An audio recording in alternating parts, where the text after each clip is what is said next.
Paul made his return to L.A. to face the Clippers. In the fourth quarter, Blake Griffin and Mike D'Antoni got into it, cursing at each other, which led to a skirmish between the teams.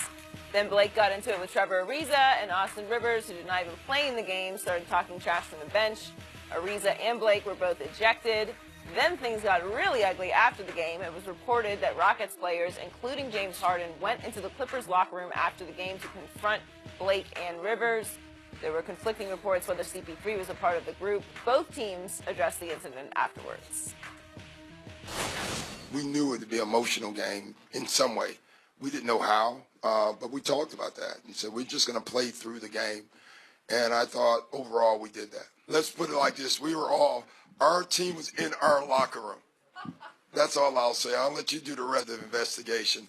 I will say their entire team was not in their locker room. We were where we were supposed to be. We were in our locker room. So, whatever happens over there, I mean, we can't control what anybody else does. We controlled what we did. We were in our locker room. Everybody was in our seats. That was it. You should ask, you gotta ask them. Did things get a little chippy in the locker room right there after the game? I don't know. You know what I mean? We took our loss, you know what I mean? Tough loss. Get up out of here. You know what I mean? I think it's ice headed to Houston. Shannon, how should the NBA handle this? Going to be a lot of suspensions, Skip Bayless.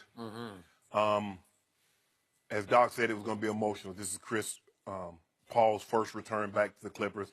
They had a video tribute to him. And then he cutting up. But that's what happened, Skip. They thought they were going to go in there, beat the brakes off the Clips, gloat, talk about, and get on up out of there. But a funny thing happened. Funny thing happened. Lou Williams has been cooking for about the last 2 weeks. Yep. Blake played unbelievable. He did. And I think what got them most upset, I don't know what it is, Skip, but they got it in for Doc's son. They don't like Austin Rivers. And he doesn't like them either. But here's the thing, Skip. We've seen so many times guys in street clothes talking trash to guys that's on the court. Every time a guy shoots a ball in front of the opposing team bench, they're yelling, miss it, you suck. He makes it, he turns around and stares at them. Now everybody has a problem with Austin Rivers talking. That's not about him talking. That's about who he is. That's a fact. Going to the opposing team's locker room. Now, first of all, the NBA is going to cut down on some of this chippiness. See, they got to say if you get thrown out for fighting, it's an automatic 2 games because it used to be, Skip, guys would like come together, they break them up, boom. Now, last week we had Serge Ibaka and Johnson actually throwing punches. They got a game. NBA need to kick that up to 2 games. They need to think long and hard because, look, you're not going back to the 70s and 80s and 90s basketball. Thank you. So stop saying that back in my day. I get it. When I played in the 90s, Skip, it was a different brand of football than what they play now. You're right. You could do that back then. They're not going back to that. Nope. So in today's game, the way they play, that type of behavior is unacceptable. And then why are you going to the Victor's locker room? They owe you something. You going to collect money? I mean, what y'all work for the Lucchese or the Gambino crime family or something? See, what would have happened if they'd have dropped one of them, you stop all this nonsense. James Harden, you hurt. You should have had I get that on your team. You hurt. Why you going over there? Chris, I don't know. That's a Chris, good question. you wanted out. You didn't want to be in the Clippers locker room. That's why you asked for a trade. Why are you trying to get back over there now? That's a great point. This explains a lot why they hadn't had success because this just didn't pop up last night. Chris Paul and Blake Griffin hadn't been close in a while, I'm assuming. Oh, bad blood. And it never got along. Flash. It's coming out. Because Chris Paul called him. You said don't nobody call anybody else that. But Chris Paul called him that. Now, people think Blake Griffin's soft. We've seen Zach Randolph stand right next to him and grab his package next to him saying, basically, you know what you are. That is so true. People take shots at Blake. And sometimes, Skip, I'm not saying, Blake, you should do this, but you might have to drop somebody. Because they take your kindness for weakness. They look at your complexion. They're like, he ain't going to do nothing. That is correct. But, Skip, the NBA, Commissioner Silver, you're going to have to suspend. Now they're going to have surveillance footage, and we're going to see who walked over there because they tried to do a sneak attack. Now, Clint Capella went to the front door. These four, they big. They go to the back door. So who is it? Then they come through the back, you know, try to sneak attack him, Joy. But Chris Paul knows where the Yeah, secret the passage right, is, right. Yeah. So Chris got to get the most games. 2 games. Everybody could skip. Something bad could have really, really happened. When you lose, this is what you do. You walk your losing butt off the court, go to the loser's locker room, get dressed in loser's clothing, get on the loser's bus to go to the airport to get on the loser's plane and go back to Losersville. Population 25, the 15 players and the coaching staff. Yep. Y'all go back. Yep. Now, this is unacceptable, Skip Bayless. Ain't no game worth you doing this because of what Austin Rivers said, because of what Mike D'Antoni, stay out of this. Coaches, no. Don't be getting in no beef with no players. He said Blake bumped him when he was arguing with the referee on the court. So he yelled something you. Yeah. And Blake said, well, I just repeated back to him what he yelled to me. Yeah. Yep. Yeah, that's what you're supposed to do. Yeah. You're supposed to, respect your elders. Well, elders need to respect me now. Hey, well, you have bad luck. You have bad luck bothering old people. No, they gonna have bad luck bothering me. That's the bad luck. But Skip, Adam Silver, I guarantee you, they get suspended. Yep. And they should. And they should. I loved everything you just said, all piercing points. And I'm going to try to amplify on everything you just said because this commissioner will not like this. No. He has a game, the National Basketball Association, that is starting to threaten the popularity of the National Football. It's starting to. Yep. And it's come a long, hard ways from the 80s and maybe even some in the 90s. This is a bad look because it just looks like you got a gang fight in the locker room. It won't work. Nope. Got to stop it. And by the way, Chris Paul is still the president of the Players Association. So it's not a great look for that guy to do that, even if he just opened the secret passage door for them because there were conflicting reports. Why is he so angry, Skip? He's not going to grow. He's 32, 33 years old. You as big as you going to get. That is true. So stop being angry at everybody else. It's not Blake Griffin's fault. You 5'11". Yep, I agree. They never got along. They were always at each other's throats. I don't know exactly why. There was some off-court stuff going on between the two of them, but I just number one. Who wanted to be who team is it? Other things, but that would be number one on the court. Yes. Yeah. But I just wish Blake Griffin could play every night the way he did last night against Chris Paul, because that was some tough stuff. Yes. He was showing me. I've never seen that from Blake Griffin. Not that I don't love the chippy stuff, but just show me something. To your point, at some point you just got to stand up for yourself and say, I won't take it anymore. And that was last night for Blake Griffin. He's been around for a while. Kenya Martin, they ain't try Kenya Martin like they tried Blake. Oh. They tried Kmart. I wish he was sitting right here. He'd be laughing out loud at this. I did love one quote that I read on ESPN.com from a source inside the Clippers locker room who witnessed this. He said, it was classic NBA. None of these guys were going to fight. Well, that's probably the bottom line, except for one guy who didn't go through the secret passage. One guy went and knocked on the front door named Clint Capella. He's banging on the front door. I believe he would fight.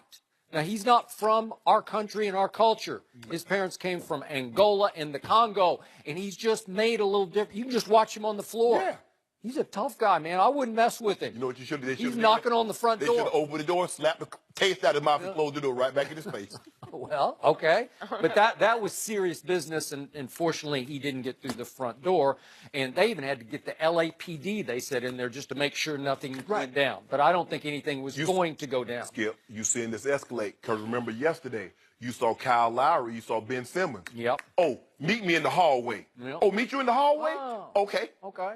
No. No. The only time I ever saw that almost actually happen was Carmelo Anthony versus Kevin Garnett. Yes, Remember when when he said something was said that got very, very personal? Yeah, I believe Carmelo would have put him in. Yeah. He went to the bus and was waiting for KG to come to the bus. They backed their bus up inside MSG, you know, Madison Square Garden. And so he's waiting, and the cops had to go escort Carmelo away from the Boston bus. Okay, that's very serious business. Yeah. This is mostly bluster, mostly I'll meet you in the hallway. But again, the commissioner's a bad look for the league. Right. Now, back to Austin Rivers. I've known him for a while, and I'm going to defend him because I like him. And I believe he's a tough kid. Yeah. And he's had to be because he's taken a lot of crap through his life for being Doc's son. Right. Right? And Doc Rivers is a tough guy from the south side of Chicago. Yeah. He's a tough guy. Yeah. Suburban. He's not actually, suburban Chicago. But he's got Chicago toughness in him. And he taught it to his kid. And I believe his kid would fight if pushed. He ain't from the green, but yeah. No, he's not from Cabrini. Yeah, right. Yeah. But the point is, Austin Rivers did earn some right to talk last night because on December the 23rd, when these two teams met in Houston, I don't know if you remember this. Yeah. Again, Austin dropped 36 on him. Yeah, now, James played in that game, had 51, but it was a wipeout. It was a 10-point game. Yeah. Clippers won that game. So there was the Rockets are already seething going into the game last night. But ironically, Blake and Chris Paul didn't play at Houston in the game. Now they're playing last night, but Austin couldn't play and James couldn't play. Right. So now Austin's basically doing play-by-play from the bench, and he is just laying it on. Everything that he sees, he's just shouting right in their ears what he thinks of what they're doing or not doing. Right. And, again, is that a little over the top and over the line? Okay. No, guys do it all the time, Skip. Yep. You see guys that's not playing dressed in street clothes, and they're like, miss it. They going back and forth. We've seen guys almost get into it. Guys playing versus guys in street clothes. So what he's doing is not out of the ordinary.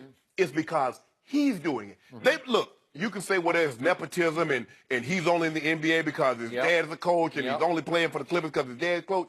They make it seem like the dude is averaging 2 points a game. No, he can play. Yes. I'm not saying he's a star or great, but he can play. Yes. He can hold he deserves to be in the NBA. He deserves. Yes. Would it be better for him if he weren't on his father's team? Probably it would. But it's not coming out. Skip, they not paying his salary. Why you care?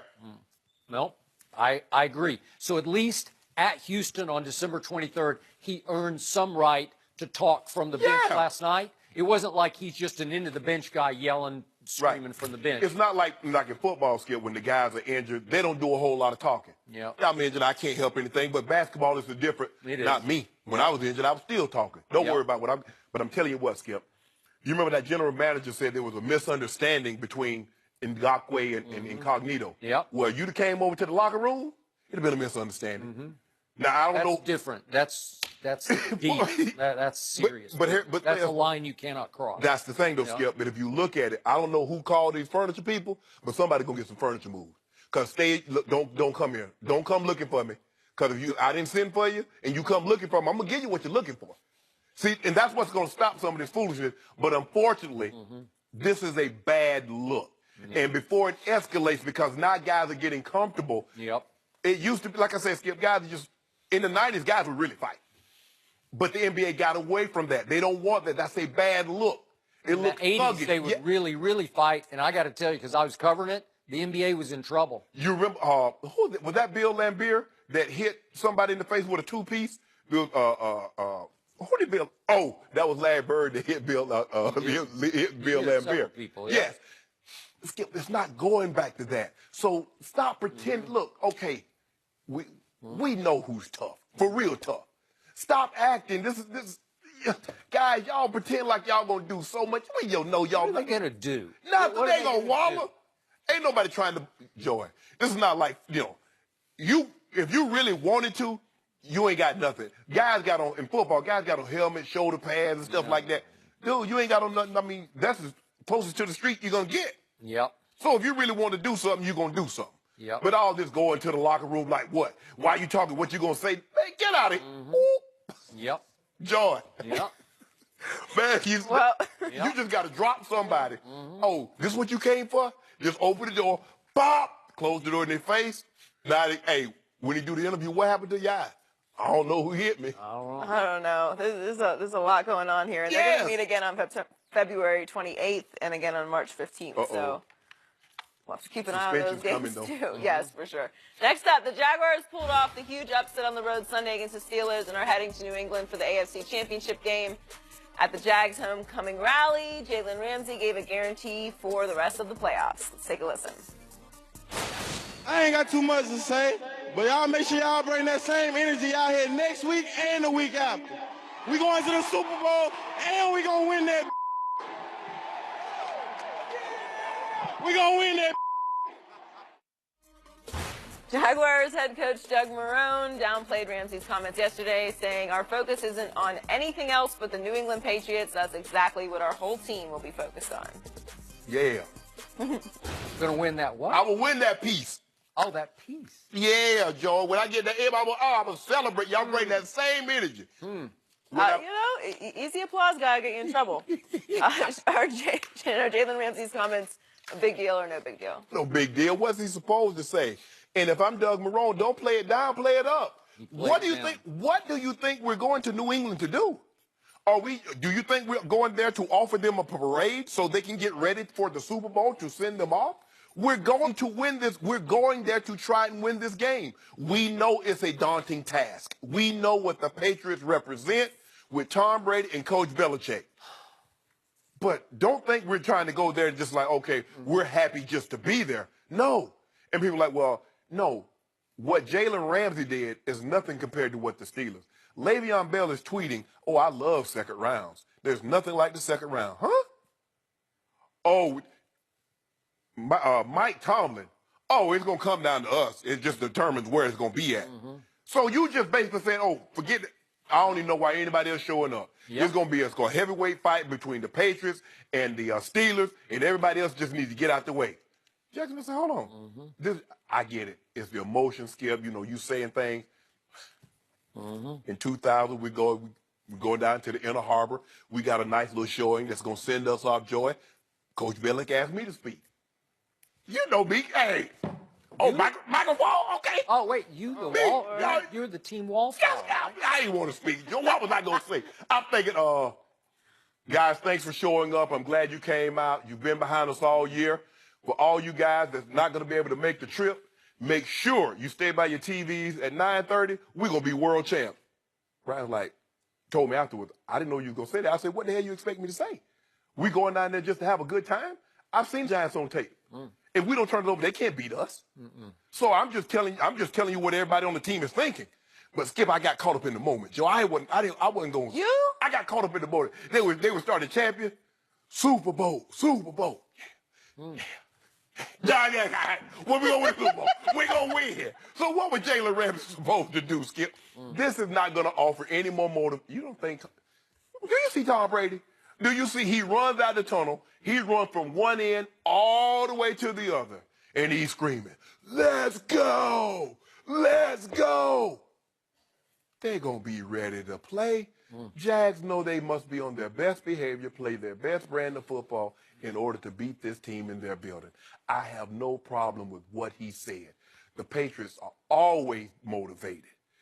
That's why they have no lapse in their play, because they come to play every single week, be it home or the road. But they will be extra attentive because they know what's at the end of the line of this game. You win, they're going to another Super Bowl with a chance to get 6. And to do something, I don't believe there will ever be another player to win 6 Super Bowls if Tom Brady can win this game and get 2 and win another Super Bowl. I don't believe there'll never ever be another player win 6. We thought 5 was impossible because we've seen guys in basketball, Skip. We've seen Russell win 11, and some players that were on that team won 8, 7, 8, 9, and the Bulls won 6. But we just don't see that in basketball because it's so many moving parts. I mean, in football, it's so many moving parts, Skip. Because you got an offense, and the offense can't play defense. Defense can't play offense, special team. So it's so many different things. Michael Jordan can control a lot. Tom Brady can only control what he can control. And that's what makes this so impressive. But the Jacksonville, I got no problem with Jalen Ramsey say, now I need you to come on and, only one time in my life has a coach told me not to speak. And that was at our first Super Bowl. Mike called me and he said, Shannon, just do me one favor. I know you want to talk, and we're going to kick the living you-know-what out of this team. But just don't say anything this week. Mike, you give me an extra couple of bucks and I'll do it. So, I want to be very clear about what I'm about to say. I have nothing but the highest respect for Jalen Ramsey. From Nashville, Tennessee, home of the best school in America, Vanderbilt University, but he chose to leave Nashville and go south to Tallahassee, and he went to Florida State. He probably wouldn't even been in the league if he went to Vanderbilt. He would. They got a lot of players from Vanderbilt. They're all over. In fact, Adam Butler's emerging star for the Patriots. Pass rush. You'll see him next Sunday. Jalen Ramsey became the first true freshman to start at cornerback for the Florida State Seminoles since Deion Sanders. So he's got Deion potential. Yeah. Got a ways to go, but he's got potential. Because I looked at his combine numbers. He ran 4.4, not quite as fast as Deion, who was all-time. But for his size, Yeah. that's booking. 6'1", 209, and as Jim Moore was saying yesterday, long limb. big. He just Yeah. looks big. Yes. And he plays bigger. So I get all that. So to your point, I think saying what he said will only help him in and of himself. It will fuel him the way it would have fueled Shannon Sharp. Correct. But I believe it will hurt his football team, which is why his coach, panicking yesterday, was trying to walk it back a little bit, undercut it a little bit, bring it back down to rational levels. Well, we understand, he was just playing to the crowd, blah, blah, blah. Because I'm going to say this one more time. There is one man in sports right now you do not mess with, and it's that guy up in Foxborough who is Michael Jordan in a very different, extremely misleading package. Because Tom Brady comes off as, gee whiz, aw shucks, he's the good, nice dad down the street who posts lame, silly pictures of his kids on Facebook and Instagram, and you're like, who is this guy? Throwing up leaves in the backyard. You see him, Joey? Yeah. What he do? This guy is looking for, a la Michael Jeffrey Jordan, the slightest bit of motivation to allow him to unleash his inner psycho Tom. This guy is as cold-blooded a killer on the football field as Michael Jordan was on the basketball court. It's just hard to process that because he doesn't look the part. Michael looked the part. Yeah. He doesn't look the part. And you can laugh at him, or you can ridicule him, or you can scoff at him, but you cannot deny those rings. You cannot deny his clutch performances on the biggest stage in this sport. And he's one sleeping dog that you need to let lie. You just don't need to rattle that cage of his before these games. Wake him up. Huh? Wake him up? Wake him up. Get up. And I'm going to take what I said yesterday to one more level. Again, Jacksonville was ahead 21-0, but the final score was 45-42. So the Pittsburgh Steelers did score 42 points on this defense. And you can, Jim Moore again yesterday, and you were amplifying the point about empty yards, empty yards. So Ben ends up throwing for 469 yards. They pile up 545 yards. And if you just said empty, empty, empty, I'd say, okay. But it wasn't 42 empty points. The points are the points. They go up on the scoreboard. Yeah. So you can't disqualify the points. You can't rationalize the points. It was 42 points. So I'm looking at that front four, and I told you the shock of the weekend to me was that Saxonville couldn't get a lot of pressure on Ben. And I'm saying, okay, we go back to the first Eli Super Bowl over Brady, and that was Strahan and Umanura and Justin Tuck. That's some bad stuff coming at you. And they were veteran pass rushers. They were savvy and they were nasty. All three of them. I know all three of them. And they were coming. That was their peak performance that day. And then we get back to the 2000 Ravens. If you gave the Ray Lewis defense a 21-0 lead at Pittsburgh, I promise you this wouldn't have happened. It just wouldn't. I'm sorry. So as much as I respect Jalen Ramsey, I got to say, I'm not as sold as you are on the unit. I just think that a lot of times, Skip, I talk because they were going to have to back up what I said. Because I said it, but I played for the Broncos. Okay. So we're going to try to embarrass the old, you write a check, they have to cash. They got to cash. Okay, I got it. Brian Billick wrote a lot of checks that we had to cash. So Jalen Ramsey is writing checks that Calais Campbell and Malik Jackson and Boye, those guys are going to have to cash. Yep. The question is, Skip, and it's going to come down to this, because I believe Jacksonville's defense is going to hold up their end of the deal. Blake Bortles. Can he give you those 4 to 5 throws? Can he play like he played Sunday? If he plays like that, Skip, I'm telling you, this defense is for real. Because I don't believe New England has the firepower and the arsenal that the Steelers have. They don't. The one guy, I would agree, except for the quarterback. The one guy that scares me about this is Gronk. I want to see, because I did see Pittsburgh tight end have 10 catches for over 100 yards. Now, I want to see how they match up, how they handle him. You mean against New England? Against New England. So that's the guy that scares me, Gronk. You give Gronk 10 catches in a playoff game, he's going to go for about $180. He's going to get 3 touchdowns. Okay.